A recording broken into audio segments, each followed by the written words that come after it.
فضائل اعمال کے اوپر تو میں آپ کو ویسے کلیئرلی بتا دوں کہ جو شخص بھی یہ کہتا ہے نا کہ فضائل اعمال میں یہ مسئلہ ہے، اور جس بنا پہ وہ کہتا ہے، خدا کی قسم کرنٹ ڈیفینیشن آف اسلام کی جتنی بھی اسکالرشپ ہے، چاہے وہ اہل حدیث ہو، بریلویزم میں ہو یا دیوبندیزم میں ہو، اہل تشیع میں ہو، جو جس اینگل سے وہ اسلام سکھا رہے ہیں وہ وہی مسئلہ ہے جس کو یہ لوگ کہہ رہے ہیں فضائل اعمال میں مسئلہ ہے، جس کو میں سفید گولی بولتا ہوں، سمجھ لیں؟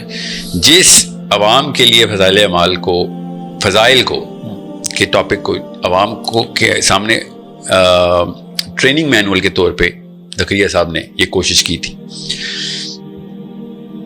مولانا سعد کا آپ کو پتہ ہے؟ جی انڈیا والے مولانا سعد کو سنیں ضرور، آپ کو پتہ چلے اینگل کیا ہے. ایسے نہیں کوئی کتاب پکڑ کے پوری کی پوری جماعت کے اوپر آپ فائرنگ شروع کر سکتے. جتنا توحید پہ اور سننا پہ پکڑ مولانا سعد نے مجھے سکھائی ہے، مجھے کسی عرب کے اسکالر نے بھی نہیں سکھائی.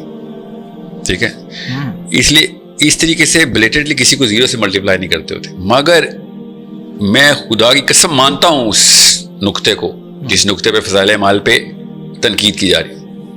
مگر جو لوگ بھی تنقید کر رہے ہیں فضائل اعمال پہ، وہ ایگزیکٹلی وہی دوائی اسلام کے نام کے اوپر باقیوں کو دے رہے ہیں. یہ زیادہ بڑی ڈیمیجنگ سچویشن ہو رہتی ہے کہ میں آپ سے کہوں نا یہ والا موبائل جو ہے نا یہ نہ لینا، تو جو موبائل میں نے پہلے سے آپ کو پروجیکٹ کیا ہوا ہوگا نا تو وہ اور اسی کی مارکیٹنگ کر رہا ہوں گا. ٹھیک ہے، سمجھ رہے ہیں؟ ٹھیک ہے. سو میں اگر کہوں نا آئی فون نہ لینا تو اس کا مطلب ہے میں سیمسنگ کی مارکیٹنگ کر رہا ہوں. سو جو فضائل اعمال کے اوپر اعتراض کر رہے ہیں نا وہ خود جس فلسفے کے اوپر ہیں وہ اتنی ہی سفید گولی ہے.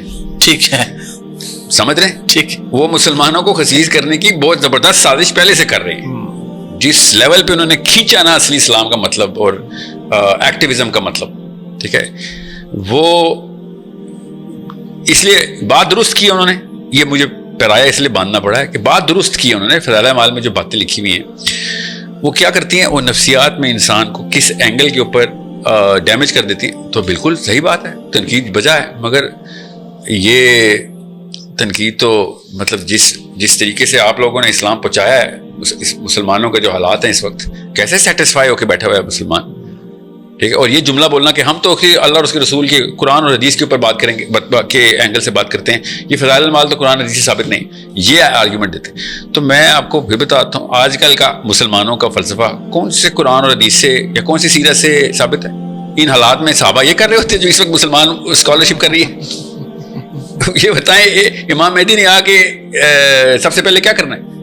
ورنہ امام مہدی کی حدیثیں سناتے رہتے ہیں، کوئی یہ بھی نہیں پوچھتا کہ امام مہدی نے ان حالات میں آ کے سسٹم کے خلاف لڑائی کرنی ہے. جی تو آپ لوگ کیا کر رہے ہیں پھر؟ آپ پھر قرآن حدیث سے ثابت نہیں ہے، کیونکہ یا تو امام مہدی ٹھیک ہے یا آپ ٹھیک ہے، یا ابو بکر صدیق سے لے کے خلفائے راشدین کا سارا دور ٹھیک تھا، مکہ کا دور ٹھیک تھا، مدینہ کا دور ٹھیک تھا، یا پھر آپ ٹھیک ہے. کیونکہ یہ سارا پیراڈائم وہی دوائی دے رہا ہے جو یہ کہہ رہے ہیں فضائل المال دے رہا ہے. اچھا، فضائل المال کے علاوہ مسلمانوں کے سب کانٹیننٹ کے اندر جتنے بھی بڑے بڑے نام، مولانا مودودی، مولانا اسحاق گزر چکے ہیں، ان کا بہت ہی الگ پرسپیکٹو تھا اس چیز کو دیکھنے کے لیے کہ آپ نے نظام کو کیسے لے کے آنا اور شریعت کو کس طرح آپ نے امپلیمنٹ کروانا ہے. اگر مولانا مودودی کی دیکھا جائے تو ان کا بھی یہی کام تھا کہ انہوں نے شریعت کا ایک بہت زیادہ زور دیا. ڈاکٹر اسرار، مولانا اسحاق، یہ بہت ایسے پرومیننٹ نام ہیں جن کے اسٹڈی آؤٹ کرنے کے بعد ہم چیزوں کو اس طرح منیملائز کر سکتے ہیں کہ جب تک آپ شریعت کا نظام نہیں لے کے آ سکتے ہیں آپ کبھی بھی فاتح نہیں بن سکتے ہیں. اگر آپ کو فاتح قوم بننا ہے، آپ کو جب تک آپ شریعت کا نظام نہیں لے کے آ سکتے ہو، آپ فل اینڈ فائنل طریقے سے شریعت کو امپلیمنٹ نہیں کروا سکتے، تو کبھی بھی آپ فاتح نہیں بن سکتے ہو، آپ ہمیشہ مفتوح ہی رہو گے.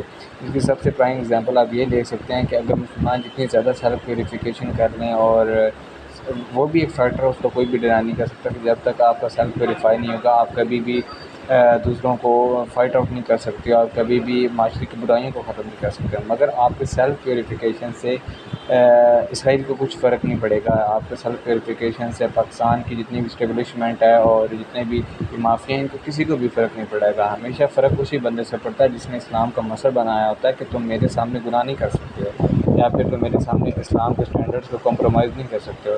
اگر ان چیزوں کو سارٹ آؤٹ کرنا ہوتا ہے تو سب سے پہلے یہ چیز آتی ہے کہ آپ نے شریعت کے نظام کیسے لے کے آنا ہے.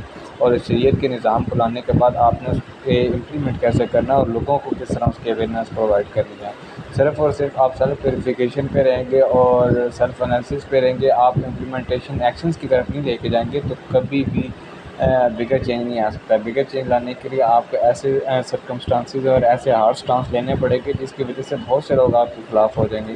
تو یہی چیز ہمیں مولانا اسحاق, مولانا مودودی اور ڈاکٹر اسرار سے ہمیں وہ چیز